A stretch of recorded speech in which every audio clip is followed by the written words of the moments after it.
Si observamos estas dos obras con respecto, es decir, en la primera, en la obra de Leonardo, ¿no?, llama la atención la forma de hacer, el modo de hacer. Hay una admiración por la maestría, ¿no?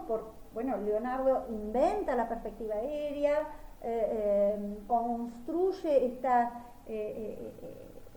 este tipo de Madonna, esta estructura compositiva, estos elementos formales, este lenguaje visual que se consolida en el Renacimiento y que llega hasta nuestra actualidad y que se instala como un paradigma estético, ¿no?, en donde yo observo en características objetivas de la obra, en características del objeto obra, en características del saber hacer, ejes que me llevan al nivel de la sensibilidad. Es decir, yo tengo que observar, son los sentidos los que me dan esa información para construir ese juicio estético, ¿no? Es decir, yo tengo una información que me brindan los sentidos y desde ahí construyo el juicio estético, que es, bueno, esta obra es bella, diríamos, ¿no?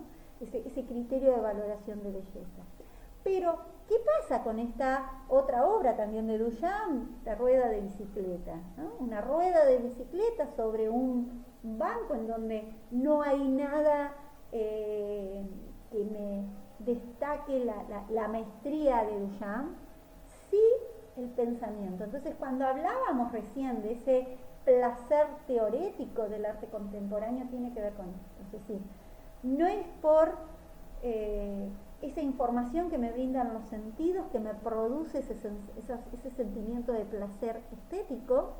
Es más, puede hasta serme indiferente o puede serme provocador, ¿no? Puede generarme esa primera instancia de shock, en donde ver esto con una nomencladora, en un espacio, en una institución artística en donde se me dice que eso es arte, primero me hace poner en duda hasta dónde cualquier otra rueda de bicicleta no sería arte, es decir, no hay nada que tenga que ver con lectura. Y por el otro lado, el placer ya no es estético, sino que tiene que ver con un placer, con un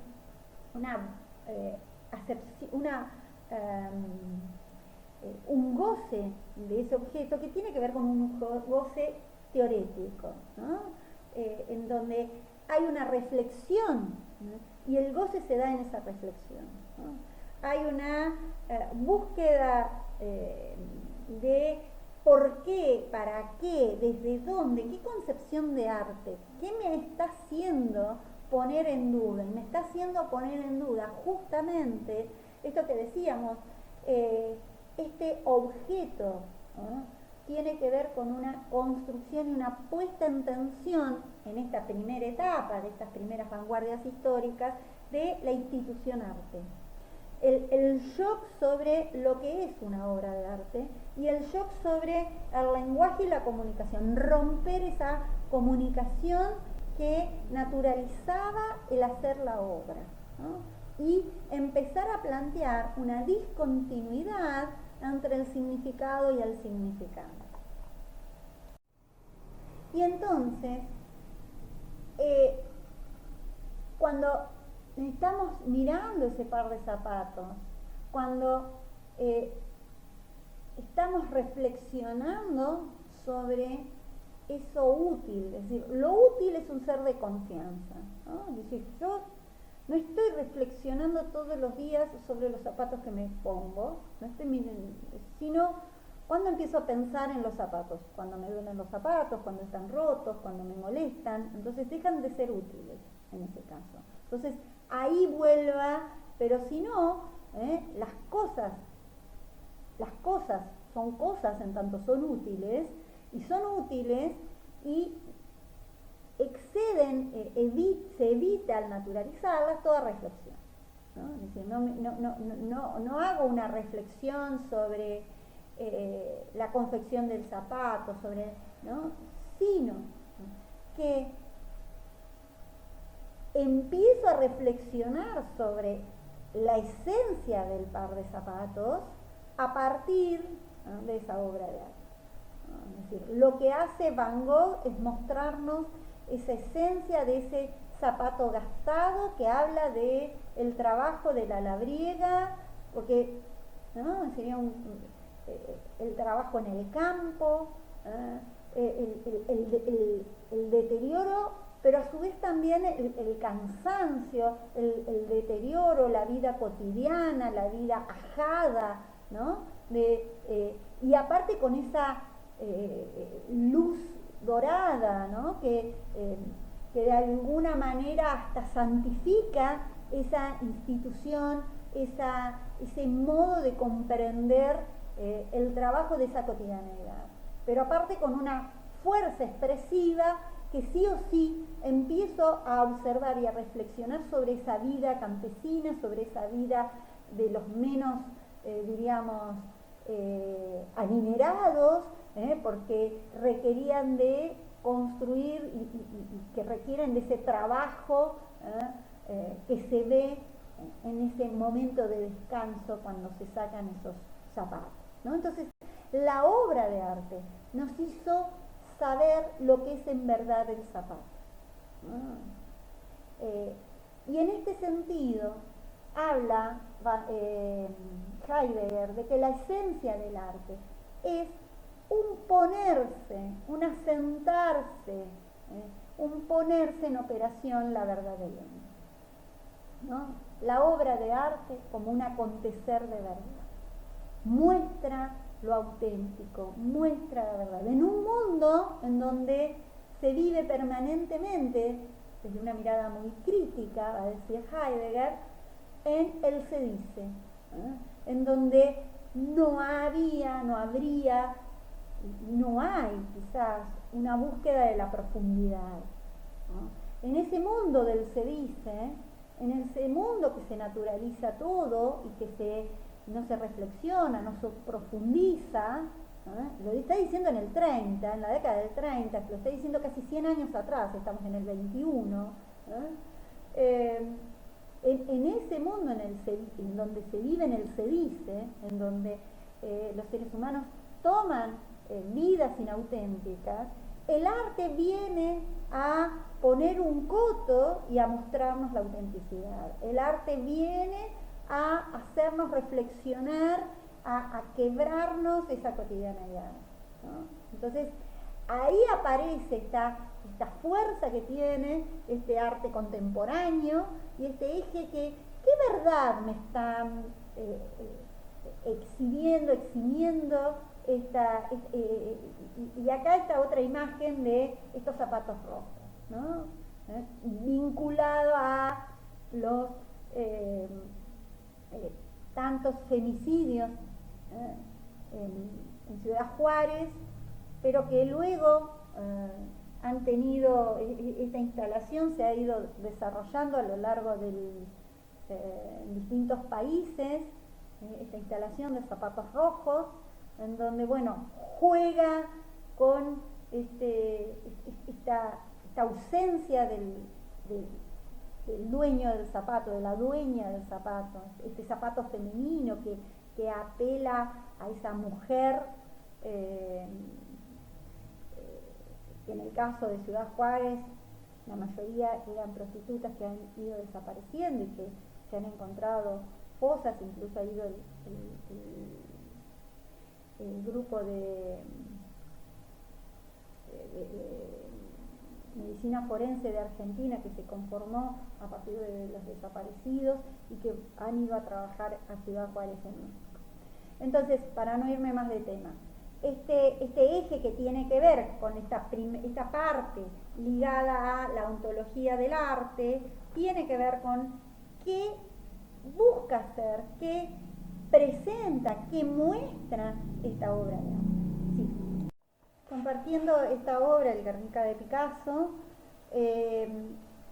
a la que cita justamente el autor en este análisis de cómo podemos pensar el arte en la contemporaneidad, ya cuando el arte no tiene una característica intrínseca, sino que y que no busca la belleza, sino que quizás podríamos pensar que hoy por hoy juzgamos al arte, el criterio de valoración de la obra tiene que ver con la verdad, ¿no? Con esta autenticidad, con esta búsqueda de develar verdades, ¿no? Mostrar verdades, ¿no? Abrir un mundo, como va a decir Heidegger, ¿no? Ese mundo que abre, ese mundo que funda, para expresar en este caso la guerra, ¿no? El bombardeo en Guernica y el horror de la humanidad, ¿no? No habría, ¿no?, un relato icónico, sino que en este caso hay una reflexión teorética, ¿no?, que es la que gesta esta reflexión, o que invita a la obra a hacer esta reflexión, ¿no? Entonces, cuando dice Heidegger justamente de que la obra abre un mundo, ese mundo que abre la obra es el mundo que desoculta esa verdad, ¿no? La verdad que no se muestra de otra manera salvo en la obra. Una verdad que, es más, en esta contemporaneidad del fake news, de la posverdad, pensar en la verdad, vuelve el arte al arte como una necesidad social, podríamos decir, sin caer en el panfleto, sin caer en un discurso llano y simplista, sino en un espacio de reflexión, ¿no? En un espacio de detenerse, en una sociedad en donde lo que se empodera es la velocidad, todo tiene que ser rápido, todo tiene que ser ya. El arte, a contramano, ¿no?, a contrapelo de la cotidianeidad, nos enseña a parar, a reflexionar, a tomar tiempo, ¿no?, a ir a la lenteza, decíamos la otra vez, ¿no? Entonces, me parecía importante esta nueva manera, entonces, de comprender este círculo hermenéutico, que igual después lo vamos a ir charlando, en donde pensar en la obra de arte, es pensar en el artista, es pensar en ese círculo vicioso en donde el arte es el gran acontecimiento de la verdad, que se pone de manifiesto, ¿no?, en la lucha entre el mundo y la tierra, va a decir Heidegger, ¿no?, que funda verdad, ¿no? Y ahí aparece esa serenidad, esa búsqueda, ese planteo de lenteza que habíamos dicho anteriormente. Pero a su vez es un permanente estado de lucha, ¿no? Porque cuando Heidegger lo liga a, digamos, cuando uno ve, deja de ver otra cosa, ¿no? Como cuando uno quiere ver el sol. Si uno quiere ver el sol, va a enfocar su mirada hacia algo y otra parte queda sin poder ser vista. Eso también hace que esa obra que cuenta verdades tenga se convierta en algo que permanentemente va contando verdad, ¿no? Es decir, hay obras clásicas, hay obras que hasta el día de hoy siguen contando algo, ¿no? Es decir, que superan un acontecimiento, que superan lo trivial del tiempo y se vuelven como eso que cuentan es una verdad, es la verdad, eso las hace auténticas y las hace que superen el tiempo.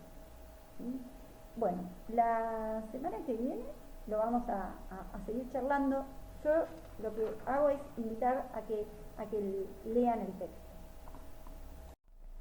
Bien, la segunda parte del texto habla justamente sobre el marco sociológico y esta idea de, bueno, ¿quién dice que algo pasa a ser obra de arte, ¿no? y en ellos se remite a, porque justamente este autor, que es un autor que daba clases de estética, Arthur Danto, trabaja esta idea de un arte después del fin del arte. ¿Qué quiere decir? Este cambio de paradigma, esta nueva manera de comprender el arte, este nuevo paradigma estético, nos lleva a hablar justamente en función de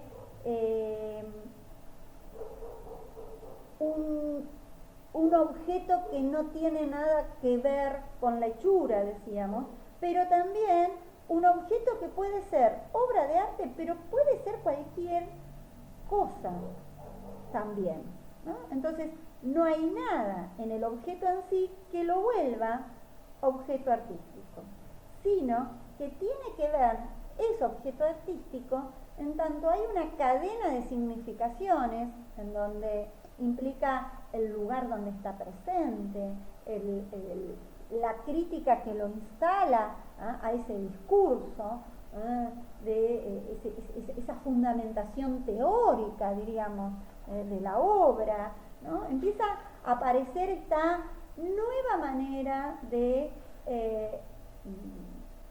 observador, esta nueva manera de juego, y que se vincula tanto con el pop como con el arte conceptual, ¿no? Es decir, hoy por hoy implica ese concepto sobre que me está haciendo reflexionar, ese modo. Entonces, el artista es es más una actividad intelectual que un saber hacer, ¿no? Esa conjunción, esa construcción de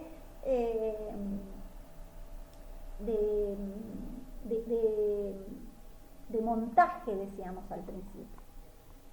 Nos vemos la semana que viene.